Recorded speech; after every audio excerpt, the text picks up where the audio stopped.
자, 이 시간에는 로마서 3장 9절부터 18절 말씀까지 읽었습니다.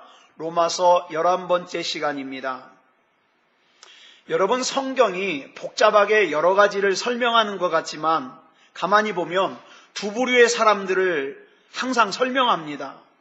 한 부류는 자기가 어떤 존재인가를 분명하게 알기 때문에 하나님을 똑바로 바라보고 믿음으로 반응하는 삶을 사는 사람이 있는가 하면, 또 다른 한 부류는 자기가 어떤 존재라는 것을 끝까지 몰라서 자기 소견에 옳은 대로 살다가 끝내 영원한 죽음을 당하는 그런 사람이 있다는 거예요. 이 두 종류의 사람을 계속 설명하는 겁니다. 여러분, 마태복음 13장 30절을 보면은 이런 말씀이 나와요. 같이 읽어볼까요? 시작. 둘 다 추수 때까지 함께 자라게 두라. 추수 때에 내가 추수꾼들에게 말하기를 가라지는 먼저 거두어 불사르게 단으로 묶고 곡식은 모아 내 곶간에 넣으라 하리라. 여기 보니까 여러분, 가라지가 단으로 묶이는 시간이 있어요. 예수님이 재림하시기 전에, 심판 때가 다가오기 전에 가라지가 단으로 묶이는 시간이 있어요.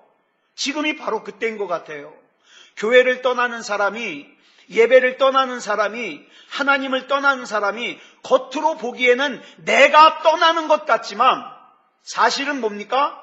가라지가 지금 단으로 묶이고 있는 과정이에요. 이 과정이 지나고 나면 뭐가 옵니까? 곡식을 모아 곶간에 넣는 과정이 이어질 겁니다. 우리가 로마서 1장 후반에서 육체의 욕망과 본능을 쫓아서 사는 육에 속한 인간에 대해서 우리가 살폈습니다. 그리고 로마서 2장에서는 도덕적인 인간, 철학적인 인간, 이성적인 인간 안에 해당하는 세 부류의 사람을 살폈어요. 도덕성만을 판단하는 타락한 도덕주의자, 또 타락한 자기의 양심만을 믿는 타락한 양심주의자, 또 하나는 형식만 따지는 타락한 형식주의자에 대해서 우리가 살펴봤습니다. 그러고 나서 이제 오늘 본문인 로마서 3장 9절이 이렇게 시작하고 있어요. 시작. 그러면 어떠하냐? 우리는 나으냐? 그래, 육에 속한 사람을 우리가 살펴봤어요. 또 도덕적인 인간, 철학적인 인간, 이성적인 인간을 우리가 쭉 살폈습니다. 그러면서 이렇게 말하는 거예요. 그럼 너는 나으냐? 여기서 말하는 우리는 누구를 말할까요? 좁은 의미로는 로마서를 쓰고 있는 사도 바울을 포함해서 이 편지를 받아 읽을 로마에 있는 그리스도인들이에요. 그리고 넓은 의미로는 이 지구상에서 현재 살고 있는 모든 그리스도인들, 또 오늘 이 말씀을 나누고 있는 저와 여러분, 내 자신에게 이렇게 묻자고요. 나는 나으냐? 나는 이 육에 속한 사람보다 나으냐? 나는 이 철학적인 사람들, 이성적인 사람들, 형식주의자들, 양심주의자들, 타락한 도덕주의자들, 이 사람보다 나는 뭐 나으냐? 이런 질문을 한다 이 말이에요. 저와 여러분은 앞에서 우리가 쭉 살펴본 육체의 본능대로 사는 사람들, 또 도덕적인 인간, 철학적인 인간, 이성적인 인간의 세 부류인, 다른 사람의 도덕성만을 판단하는 타락한 도덕주의자, 자기의 양심만이 옳다고 믿는 타락한 양심주의자, 또 예배의 형식만 강조하는 타락한 형식주의자, 이 사람보다 나으냐? 본문 9절은 계속해서 이렇게 말씀하고 있습니다. 시작. 결코 아니라 유대인이나 헬라인이나 다 죄 아래 있다고 우리가 이미 선언하였느니라. 나을 것이 없다는 거예요. 죄인인 것은 나나 그들이나 마찬가지라는 거예요. 그러면서 10절에서 이렇게 못을 박습니다. 시작. 기록된 바 의인은 없나니 하나도 없으며. 여러분, 단 한 번이라도 성경을 제대로 읽었다면 그리고 진지하게 하나님의 말씀을 묵상했다면 내가 죄로 인하여 죽을 수밖에 없는 죄인이라는 것을, 그래서 소망이 없는 죄인이라는 것을, 심판받을 수밖에 없는 죄인이라는 것을 알 거예요. 맨날 나한테 내 듣기에 좋은 말씀만 줄치면서 듣지 말고 정말 성경에 도도하게 흐르는 하나님의 마음, 하나님의 뜻을 쭉 읽어가다 보면은 내가 참 소망 없는 인간이라는 걸 깨달아요. 그렇다면 나 자신에 대해서 이렇게 바르게 인식하는 게 왜 중요하냐? 두 가지 이유 때문에 그래요. 첫째로는 내가 죄로 인하여 죽을 수밖에 없는 죄인이요, 소망 없는 죄인이요, 심판받을 수밖에 없는 죄인이라는 것을 바르게 인식할 때 그 다음에 뭘 찾게 됩니까? 비로소 나를 그 소망 없는 상태에서 구해주실 수 있는 유일한 분인 예수 그리스도가 나에게 반드시 필요하다는 것을 깨닫게 되는 거죠. 이걸 모르니까 예수님을 무시하는 거예요. 창세기 4장을 보면, 창세기 4장에 보면은 참 인간의 실상을 보여줍니다. 예? 최초의 살인이 일어나요. 형이 동생을 돌로 쳐 죽여요. 그렇죠? 그런 인간의 실상을 보여주다가 26절에 가서, 창세기 4장 26절에 가서 이렇게 말씀을 끝맺고 있어요. 시작. 셋도 아들을 낳고 그의 이름을 에노스라 하였으며 그때 사람들이 비로소 여호와의 이름을 불렀더라. 여러분, 여기 나오는 에노스라고 하는 이름의 뜻이 뭐냐면 연약한 사람이란 뜻이에요. 죽을 수밖에 없는 존재라는 뜻이에요. 여러분, 사람이요, 자기가 충분히 강하다고 생각하면, 자기가 충분히 아쉬울 게 없다고 생각하면요, 여호와의 이름 안 부릅니다. 하나님 안 찾아요. 예수 믿자 그러면 비웃어요. 그러나 내가 죽을 수밖에 없는 연약한 존재라는 것을 인식하게 되면요, 하나님을 찾을 가능성이 커져요. 그래서 내가 죽을 수밖에 없는 연약한 존재라는 것을 인식하지 못하는 사람들, 그런 사람들은 어떻게 합니까? 그냥 내 육체의 필요만 채우다가 어떻게 합니까? 육체의 호흡이 끊어지는 순간 다 끝나는 거예요. 다 끝나.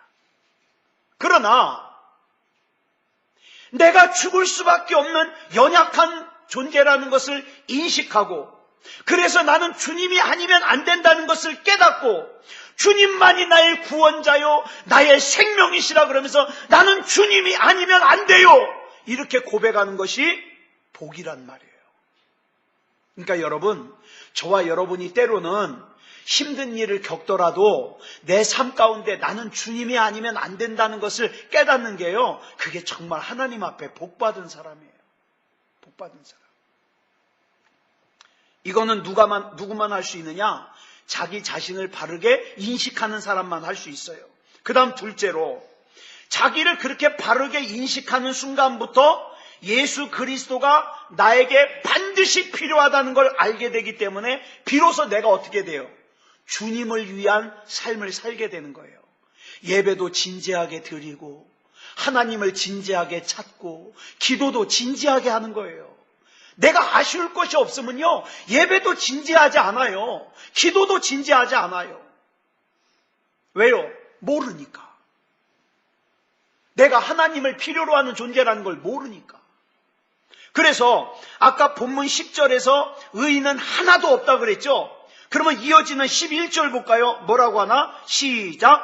깨닫는 자도 없고 하나님을 찾는 자도 없고. 여러분 아시다시피 사도 바울은요, 당시 최고의 율법사인 가말리엘이라는 선생님의 제자예요. 여러분, 가말리엘의 제자라면 무슨 뜻인지 아세요? 앞날이 보장받은 거예요.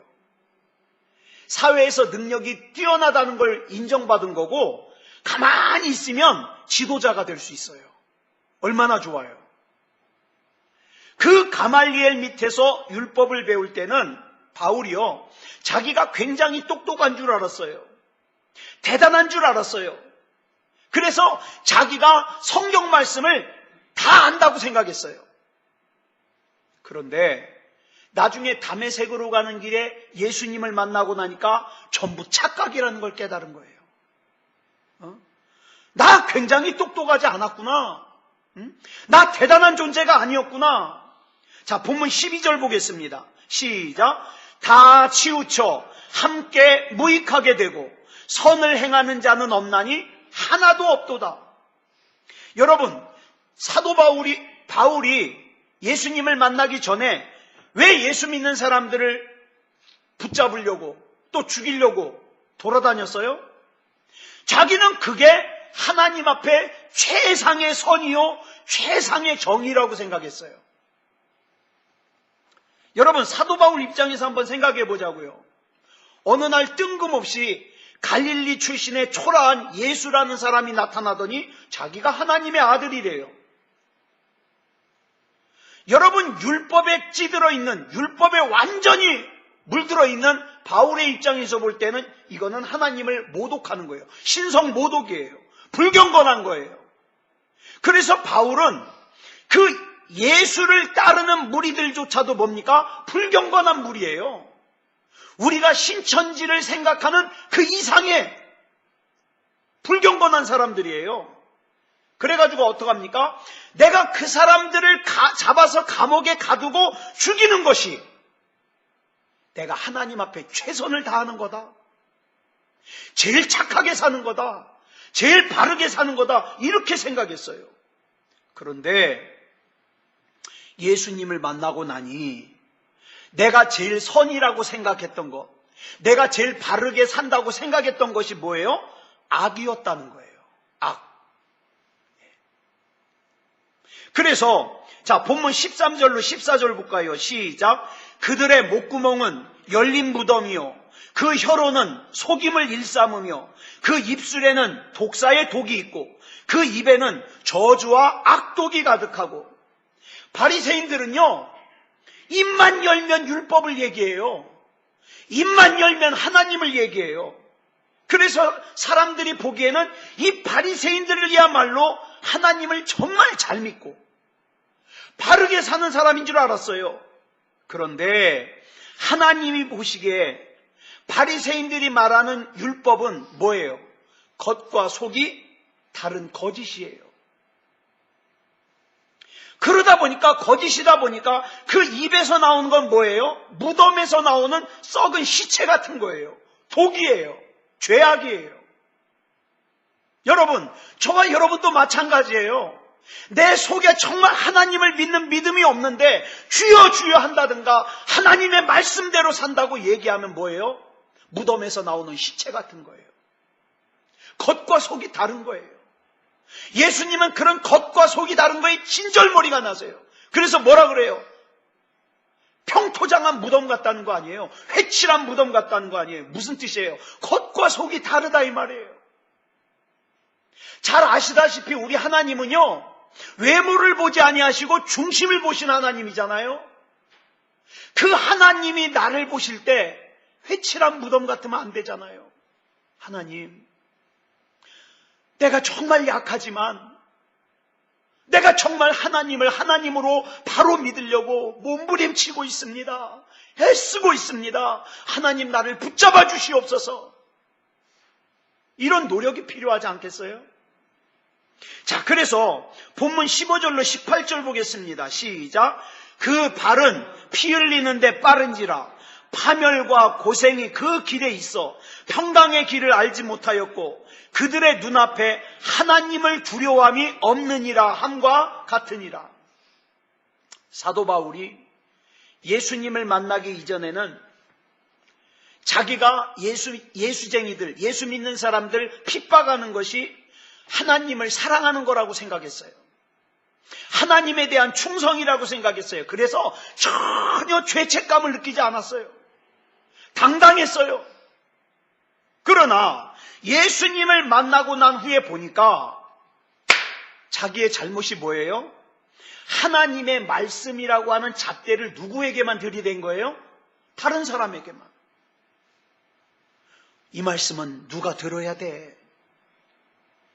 아이고, 이 말씀은 꼭 누구 얘기네? 다른 사람에게만 자꾸 들이대요. 그런데 예수님을 만나고 나니까 이 바울이 깨달은 게 뭐예요? 이 말씀은 다른 누군가에게 주신 말씀이 아니라 나에게 주신 말씀이구나. 가슴을 치는 거예요. 그래서 그 하나님의 말씀 앞에서 내가 죄인이라는 것을 인식하고 깨달아요. 사도 바울이요. 여러분, 사도 바울이 예수님을 만나기 이전에도 하나님의 말씀에 대한 지식이 있었어요, 없었어요? 있었어요. 예수님 만나기 전에도 사도 바울은요, 성경 많이 본 사람이에요. 본문 10절부터 18절까지 말씀을 보면요, 놀라운 게 사도 바울이 구약에서 어느 말씀을 인용하냐면 시편 14편 1절부터 3절, 예레미야 5장 16절, 잠언 1장 16절, 이사야 59장 8절 등 구약에서 무려 10곳에서 말씀을 인용해서 전하고 있어요. 근데 여러분, 우리는 성경이 지금 얼마나 좋아요? 딱 보면 뭐 몇 장 몇 절 그러면 금방 찾잖아요. 게다가 여러분, 성경은 또 성경 순서대로 여기 구멍까지 뚫어놔가지고 어떻게 해요? 금방 보고 찾잖아요. 그런데 사도 바울 당시의 성경은 이렇지 않았어요. 사도 바울 당시의 성경은요, 양가죽에다가 또 인쇄를 못하니까 직접 써요. 서기관이 성경을 베껴 써요. 그래가지고 두루마리 형태로 보관했기 때문에 성경이요, 구약만 해도 부피가 엄청난 거예요. 게다가 이 성경이 너무 비싸가지고 일반 사람은 가질 수도 없어요. 회당에다가 보관만 해놔요. 게다가 장절이 없어요. 장절이. 여러분, 우리가 보는 성경에 장절이 언제 생겼을까요? 제가 찾아보니까 1228년에 스티븐 랭턴이라는 사람이 성경에다가 장을 붙였어요. 장 1장, 2장, 3장 장을 붙였어요. 그리고 1448년에 그 랍비, 유대인이에요. 알 나탄이라고 하는 사람이 구약에다가 절을 붙였어요. 구약에다. 그리고 1551년에 로버트 스테파누스라는 사람이 신약에다가 절을 붙였어요. 그래서 지금 우리가 보고 있는 이 성경처럼 장절이 기록된 성경은 언제 처음으로 나왔냐? 1560년에 처음 나왔어요. 자, 그러니까 그 이전에는 성경이 너무 귀해가지고 일반 사람들은 가지고 있을 수도 없었거니와 성경도요, 장절이 없기 때문에 내가 무슨 말씀을 찾으려 그러면 어디에 있는지를 잘 몰라요. 장절이 없잖아요, 장절이. 그런데 사도 바울은요, 지금 구약 성경 가운데에서 죄인에 대하여 기록하고 있는 말씀을 정확하게 뽑아서 인용하고 있는 거예요. 더욱이 전해지는 얘기에 의하면 이 사도 바울은 안질이 있었어요. 눈병이 심했어요. 그래가지고 시력이 좋질 않아요, 시력이. 그런 상황에서도 이 정도로 하나님의 말씀을 인용할 정도로 하나님의 말씀을 많이 읽었다? 대단한 거예요. 바울은 다메섹으로 가던 길에 예수님을 만나기 이전에도 성경을 많이 읽은 사람이에요. 성경 지식이 뛰어난 사람이에요. 그런데 예수님을 만나기 이전에 사도 바울이 읽은 성경 말씀은 자기를 의인이라고 생각하게 만들었어요. 예수님을 만나기 전에는. 자기가 꽤 대단한 사람이라고 생각하게 했어요. 그런데 예수님을 만나고 나서 보니까 하나님의 말씀이 뭐라고 얘기하고 있어요? 나를 대단한 죄인이라고 얘기하고 있는 거예요. 과거에 예수님을 믿는 사람들을 붙잡아 핍박하러 다닐 때도 사도 바울은 하나님의 말씀을 많이 알고 있었습니다. 그런데 왜 그때는 하나님의 말씀을 많이 보면서도 자기가 죄인이라는 걸 몰랐을까요? 왜 지금은 동일한 하나님의 말씀인데 자기를 죄인이라고 고백할까요? 잘 들으세요. 중요한 거예요. 첫째로 바울이 처한 환경이 달라졌어요. 성경은 성경을 읽는 사람의 해석에 따라서 성경이 달라져요. 어떤 입장을 가지느냐. 여러분, 왜 같은 성경을 보는데 자유주의가 있고 보수주의가 있을까요? 왜 같은 성경을 보는데 장로교가 있고 또 감리교가 있고 성결교가 있을까요? 이유는 하나예요. 자기 입장에서만 성경을 보다 보니까 생각이 달라지고 의견이 달라지면 갈라지는 거예요. 자기 입장에서 성경을 보니까. 사도 바울이 예전에는 성경을 어떤 입장에서 본 거예요? 철저한 율법주의 입장에서 본 거예요. 여러분, 우리가 로마서 2장에서 살펴봤듯이 율법주의자는요, 철저하게 형식을 강조합니다. 형식을. 그래서 그 형식에서 조금만 어긋나잖아요? 가차없이 틀렸다는 거예요. 자, 보세요. 그러면 이 율법을 중요하게 여기는 사람은 답은 알지만 본질은 모르는 사람이에요. 예를 들어 볼게요. 우리 곽권사님이 이제 오늘 수요일이니까 예배를 드리러 이제 교회를 가야 되는 거예요. 그래서 이제 집에서 나왔어요. 예배 드리러 가야지 오는데, 중간에, 누가 쓰러져 있는 거예요. 그래가지고 보니까는, 이대로 놔두면 이 사람 죽을 것 같아. 그래가지고 막 그 사람은 인공호흡을 하고 전화를 걸어가지고 119 불러가지고 막 병원에 싣고 가가지고 살렸어요. 살았어요. 근데 다 일 처리를 하고 나니까 예배가 다 끝나고도 남은 시간이에요. 예배 못 드렸어요. 자, 그러면 율법주의자의 입장에서 뭡니까? 예배를 못 드렸으니까 틀린 거예요. 율법주의 입장에서는. 근데 여러분, 하나님을 믿는 게 그렇게 간단해요? 간단하지 않아요. 하나님과 나와의 관계 속에서 일이 진행되고 되어지는 과정이요, 사람마다 다 다를 수 있어요. 그걸 어떻게 내 잣대에 맞춰가지고 이건 이거다 이렇게 얘기를 할 수 있어요? 그럴 수 없다 이 말이에요. 그러니까 여러분, 하나님을 믿는다는 것은 간단하게 OX로 표시할 수 있는 게 아니에요. 그래서 하나님이 우리에게 말씀하시는 게 뭐예요? 정죄하지 말아라. 네 기준에서 판단하지 말아라.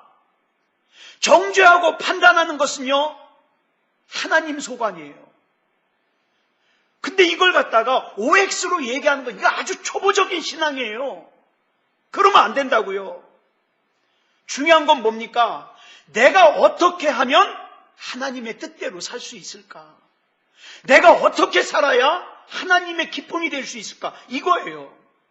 여러분, 우리가 신앙생활하면서 겉으로 보이는 얼굴 표정은 내 맘대로 바꿀 수 있어요. 막 속은 신경질이 나고 화딱지가 나는데 웃을 수 있어요. 그거 제일 잘하는 게 누구예요?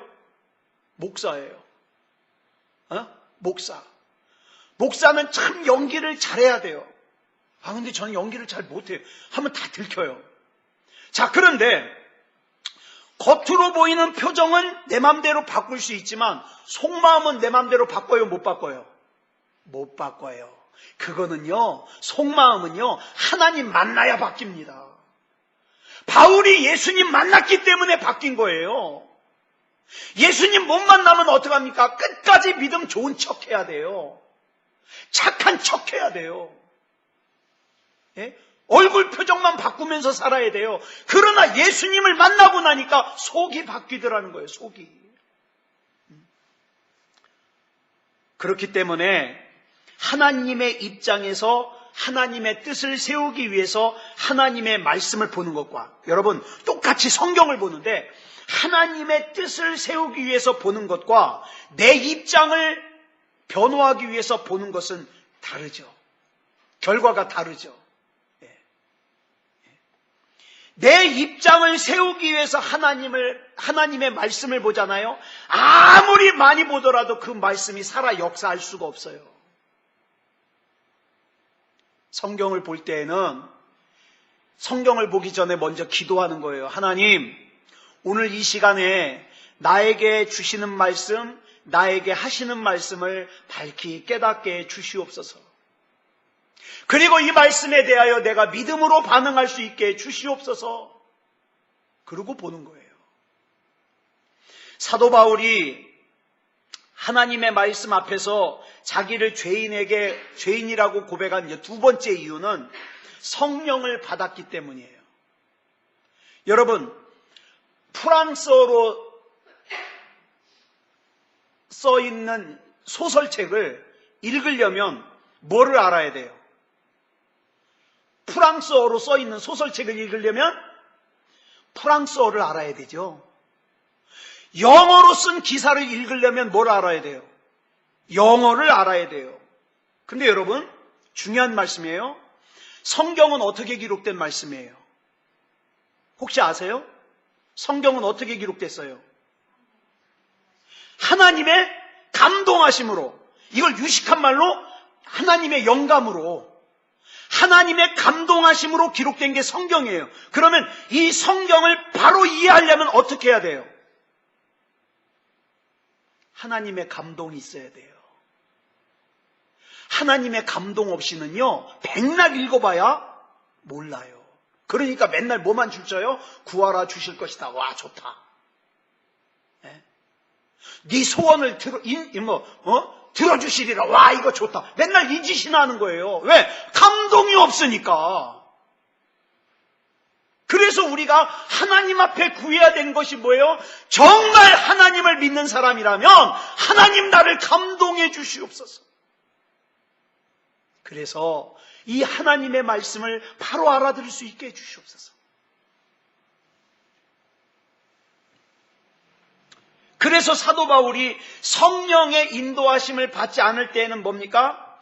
하나님의 말씀에 대해서 지식적으로는 박사였지만 그 말씀이 바울 개인적으로는 생명의 말씀도 아니고 구원의 말씀도 아니었어요. 괜히 그 말씀 많이 안다고 잘난 척만 하고 다녔어요. 그런데 다메섹으로 가던 길에 예수님을 만나고 나니까 하나님의 영의 감동을 받고 나니까 하나님의 말씀이 다르게 보이는 거예요. 여러분, 그런 경험 있으세요?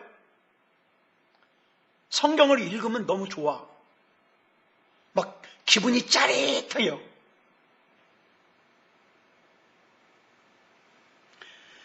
예수님을 만나고 나니까 하나님의 말씀 한 절 한 절이 어떻게 다가와요? 관절과 골수를 쪼개는 살아 역사하시는 하나님의 말씀으로 내게 와닿더라, 이 말이에요. 그렇게 하나님의 말씀을, 살아계신 하나님의 말씀으로 만나고 나니까 바울이 뭐라고 고백해요? 디모데전서 1장 15절에서 죄인 중에 내가 괴수구나. 예전엔 내가 대단한 줄 알았는데,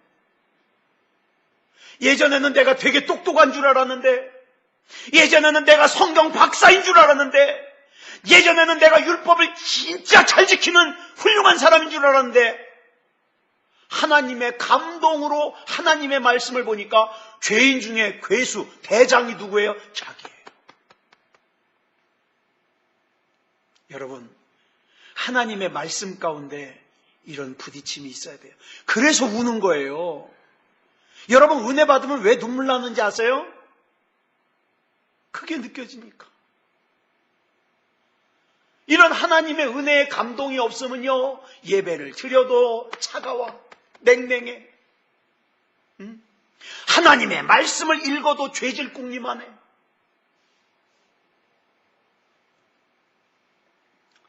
이처럼 성령님의 인도하심 아래서 자기가 죄인이라는 걸 깨닫는 순간부터 뭘 느껴요? 내 힘으로는 여기서 벗어날 수가 없다. 그래서 나는 뭐가 필요하다? 주님이 필요하다. 그래서 주님이 아니면 안 되는 거예요. 네? 주님이 아니면. 저는 정말 오래 살 자신이 없어요. 네? 한 해 한 해 지나갈수록 정말 건강에 자신이 없어요.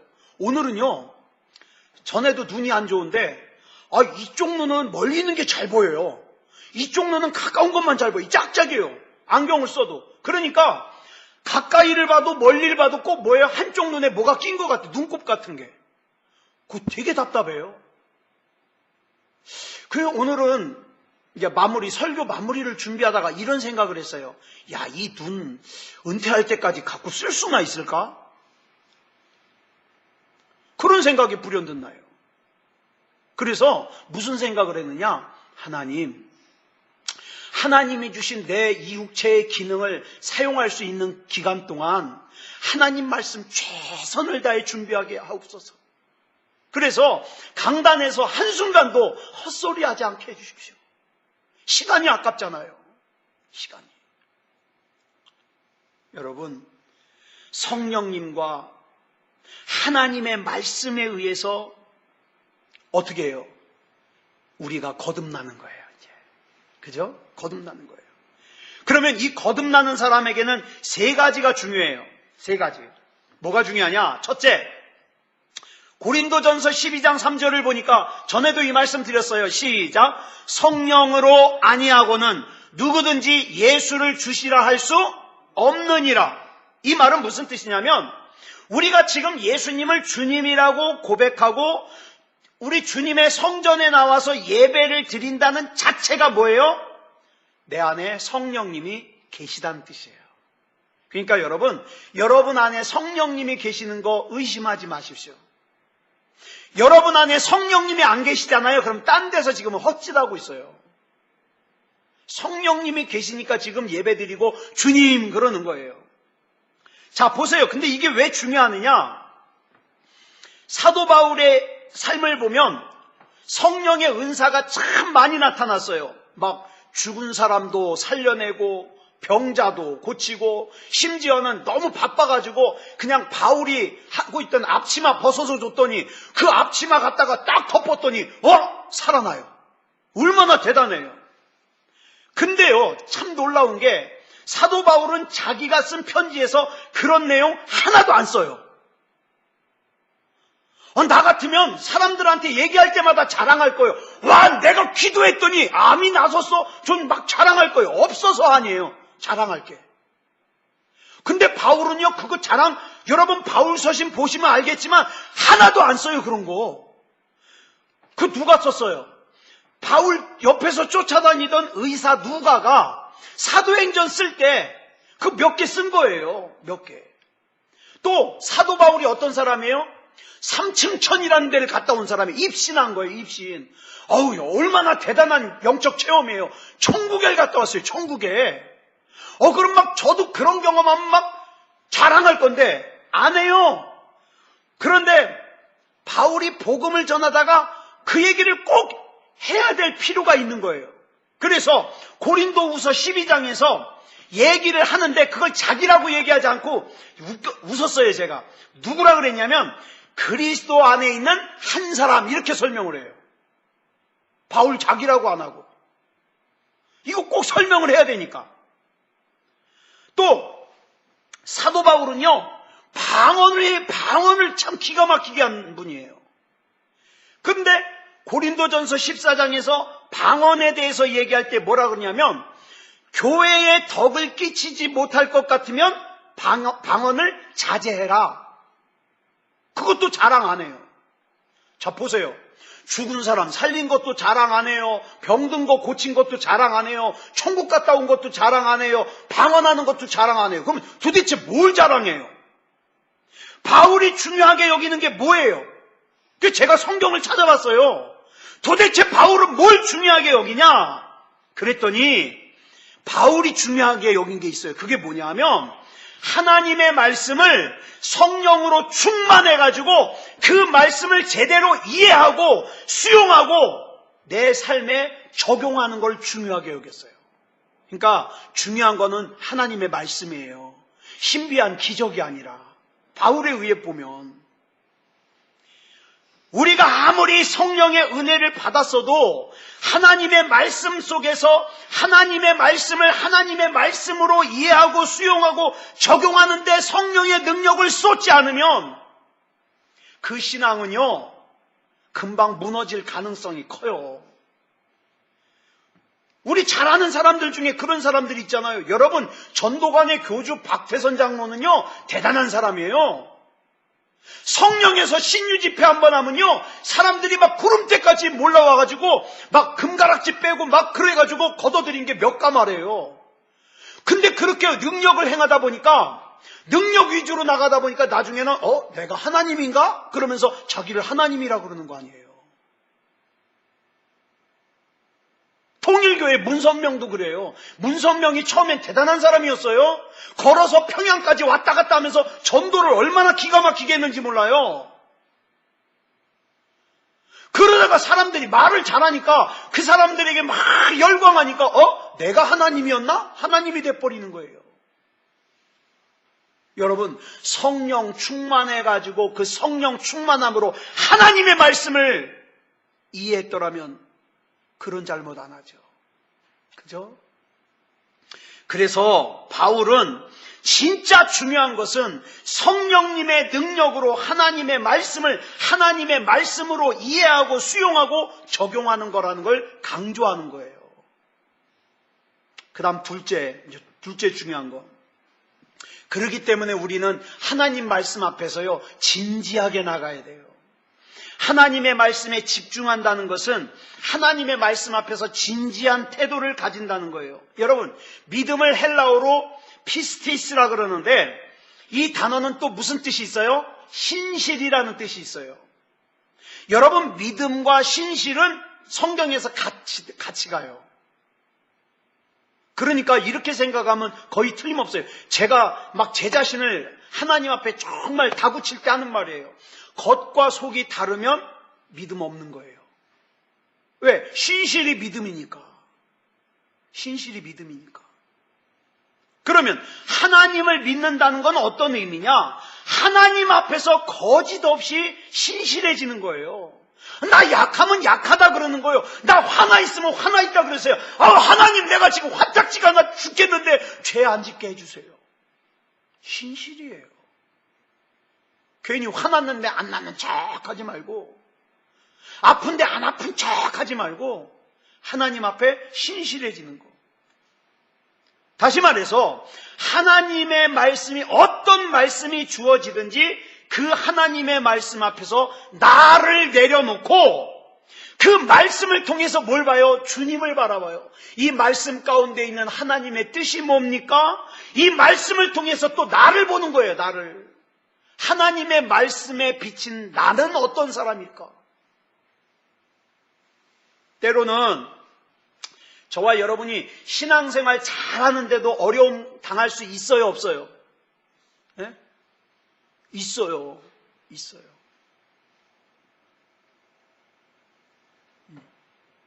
랜디 포시라는 분이요, 이 장애물에 대해서 이런 얘기를 했어요. 잘 들어보세요.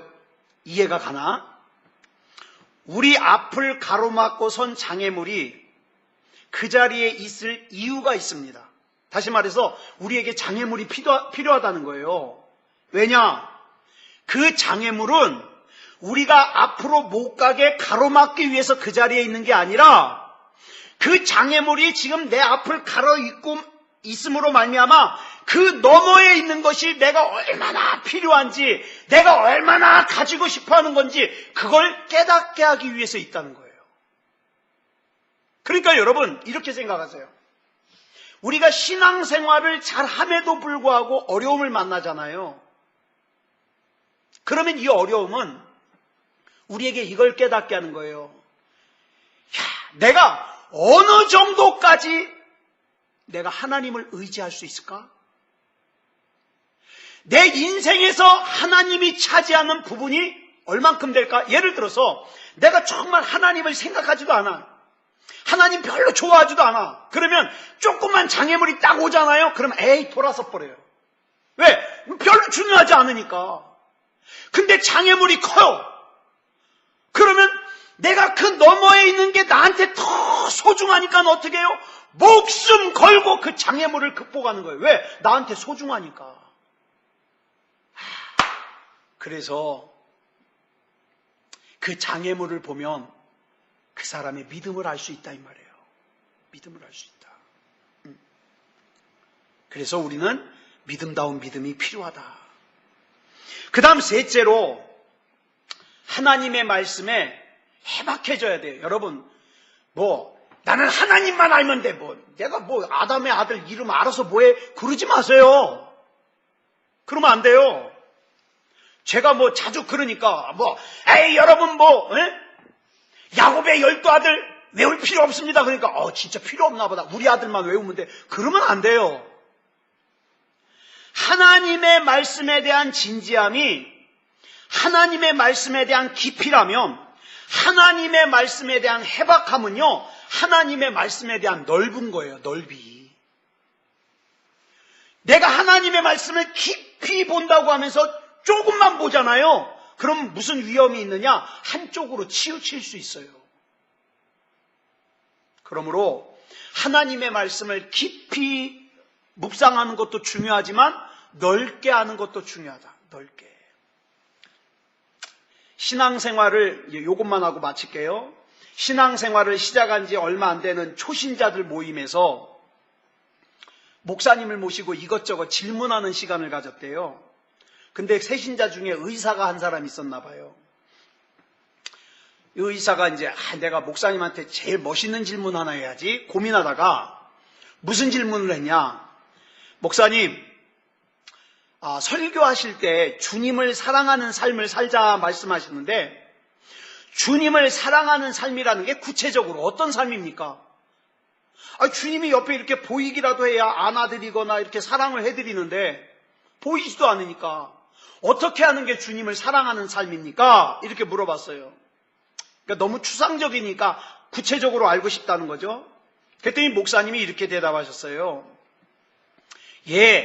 마태복음 22장 39절에 보니까 예수님이 하나님을 사랑한다는 것은 곧 구체적으로 내 이웃을 내 몸과 같이 사랑하는 겁니다. 그러니까 하나님 사랑하는 사람은 이웃을 사랑합니다. 이렇게 대답했어요. 그랬더니 이 의사가 성경에 그런 말씀도 나와요? 깜짝 놀라면서 뒤이어서 이런 얘기를 하는 거예요. 그러면 이번 주부터 주일날 우리 병원 문을 닫으면 안 되겠네요. 그러니까 오전 예배 드리고 빨리 가서 병원 문 열어야 되겠네요. 왜요? 그랬더니 우리 병원을 문을 닫으면 아픈 사람이 아픈 거 하루 참고 있다가 그 다음날 와야 되잖아요. 그러니까 그 사람을 사랑하는 마음으로 주일날 문을 열어야 되겠네요. 이렇게 얘기를 하는 거예요. 그랬더니 목사님이 참, 이 목사님 대단하신 분 같아요. 좋은 생각입니다. 그런데 주일날 오는 환자에게는 돈을 받지 마십시오. 왜요? 사람도 사랑해야 되고 하나님 앞에 안식일도 지켜야 되니까 병원은 열되 공짜로 해주십시오. 제가 그 얘기를 읽고서 이거 굉장히 수준 높은 대화다. 이런 생각을 했어요. 여러분, 그 하나님의 말씀에 대하여 그렇게 진지하게 고민을 한다는 거예요. 하나님의 말씀을 진지하게 생각해야 하나님의 말씀대로 살려고 노력할 거 아니에요. 여러분, 영적인 삶이라는 게 뭐예요? 영적인 삶. 영적인 삶은요, 복잡한 거 아니에요. 지금 내 옆에 예수님이 나와 함께 계시다고 생각하고 사는 거예요. 그러면 예수님이 지금 나와 함께 있는데 내가 지금 하고 있는 말, 이 말 할 수 있어요? 예수님이 지금 나와 함께 있는데 내가 지금 하고 있는 이 생각 할 수 있어요? 예수님이 지금 나와 함께 있는데 내가 지금 가지는 이 마음 가질 수 있어요? 또 예수님이 지금 나와 함께 있는데 내가 지금 하고 있는 이 행동 할 수 있어요? 이게 바로 영적인 삶이에요. 그러면 영적인 삶을 살지 않는다. 그러면 뭐예요? 하나님 안 믿는다는 거예요. 예수님 안 믿는다는 거예요. 중간은 없어요. 영적인 삶을 살든지 아니면 나 하나님 못 믿겠다고 불신앙을 고백하든지 둘 중에 하나예요. 왜? 신앙이 있으면 예수님이 나와 함께 계시다는 걸 부인할 수 없으니까. 그죠?